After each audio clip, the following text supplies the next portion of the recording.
Hello data enthusiasts, welcome to this comprehensive guide on mastering SQL for data analytics.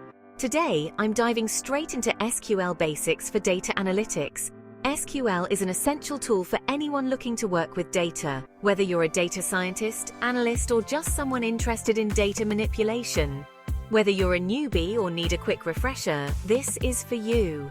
SQL might seem intimidating at first, but with a bit of practice, you'll find it incredibly powerful and versatile.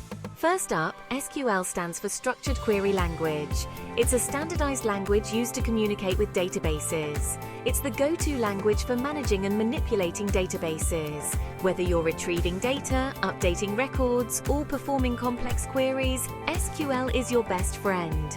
Think of SQL as the bridge between you and your data. It allows you to interact with the data stored in your database in a structured and efficient manner. Now, let's start with the basics. The select statement. This is one of the most fundamental commands in SQL. Select is used to fetch data from a database. It's like asking the database to show you specific information. Imagine you have a table named Employees. This table contains all the information about the employees in your company.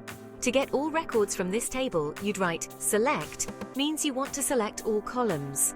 Next, let's talk about the where clause. This is used to filter records based on specific conditions. This helps you filter records. For example, you might only want to see employees from a certain department or those who earn above a certain salary. Say you only want employees from the sales department. Your query would be select asterisk from employees where department equals sign sales. This command tells the database to show only the records where the department column matches sales. Moving on, we have the insert statement. This is how you add new records to a table. It's like adding a new row to your spreadsheet. This is how you add new records to a table. Suppose you're adding a new employee. You'd write insert into employees, name, department, salary, values, Jane Doe, marketing, 50000. This command adds a new row to the employees table with Jane's details. It's straightforward and efficient.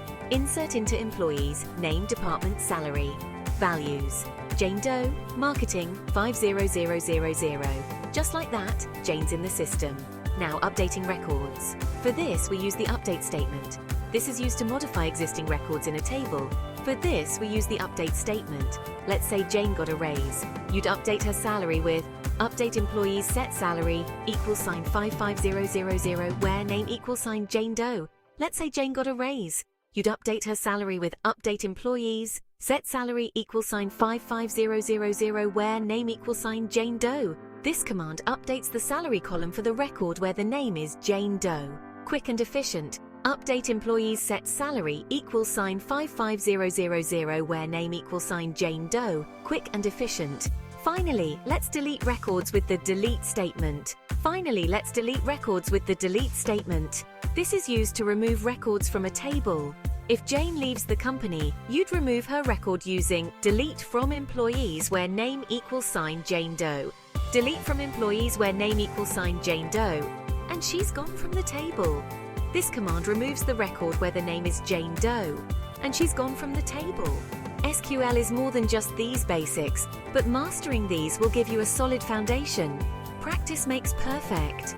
SQL is more than just these basics, but mastering these will give you a solid foundation. Practice makes perfect. The more you practice, the more comfortable you'll become with writing and understanding SQL queries. So, set up a dummy database and try running these commands. Experiment with different queries and see how the data changes. If you found this helpful, give it a thumbs up and subscribe for more data analytics tips. See you next time. Keep practicing and happy querying.